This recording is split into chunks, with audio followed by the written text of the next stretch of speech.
පරිසරය ගැන කියනකොට අපි මොකද දැන් මේ පෙරේදා විතර නේද තිබුණේ ලෝක පරිසර දිනේ තිබුණේ. ඔයා පරිසර සම්බන්ධව ලෝකයේ විශාල තනතුරක් ඔබට ලැබිලා තියෙනවා. මේ අයි මේක දැනගන්න ඕනේ අයියලා. පාර්ලිමේන්තුවේ කතා කරන්න හරි. නංගි කියන්න අපිට මට ඒ තනතුර මං කියන්නේ කිව්වොත් ඔයාගේ තනතුර අඩු වෙන්න පුළුවන්. ඒක ඔයාම කියන්න. මම පානතුරේදී කියන මිනිස්සුන්ට. නංගි මොකද්ද තනතුර කියන්නේ? අයියෝ. ඒක පාර්ලිමේන්තුවට යන්න බෑ. පානතුරේට ගිහිල්ලා කියත හැකියි. අය පුළුවන් නේ. පුළුවන් නේ අපේ ගමනේ. පුළුවන්.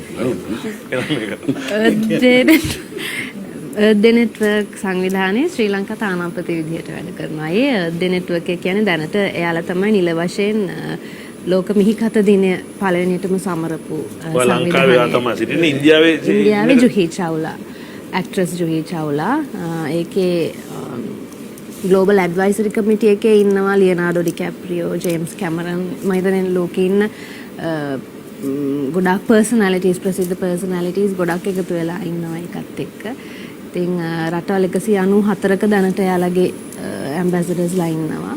ඉතින් ඒකේ ලංකාවේ ඇම්බැසඩර් විදිහට මෙයා මේ සම්බන්ධද පොතක් දෙවනි පොත ලියන්නේ ඒ සම්බන්ධයෙන්. පළවෙනි එක සෝෂල් ඉන්විසිබිලිටි ගැන සමාජ අදෘශ්‍යමානතාවය ගැන ලියපු පොතක්.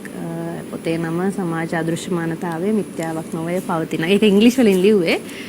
Social invisibility is not a fiction, it exists කියලා. ඒක 2019 අයි මෙහෙම රංගන ශිල්පීන් තමයි අපේ ශාස්ත්‍රයේ වැදගත් වෙන්නේ නේද? ගොඩක් අය ගොඩක් වැදගත් වෙනවා. මේ කාසල් එකෙත් පහුගිය දවස්වල වැඩ කටයුත්තක් කරා. ඒක මට මතක් වුණා ඒකත් අහන්න ඕනේ. ඔව් අය කාසල් හොස්පිටල් එකේ දැන් 3 වෙනිදා. යාලා World Sepsis Week එකට සමගාමීව තමයි මේ ප්‍රෝග්‍රෑම් එක කරේ. සෙප්සිස් කියන්නේ ලේ විෂවීම කියන එක සිංහලෙන් ගත්තා.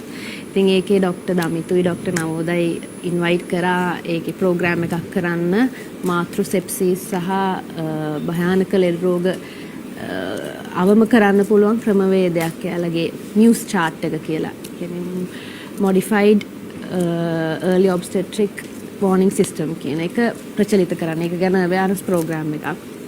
අනිත් hospitals වලටත් ඒක introduce කරන්න කරන program එකට තමයි ගියේ මම.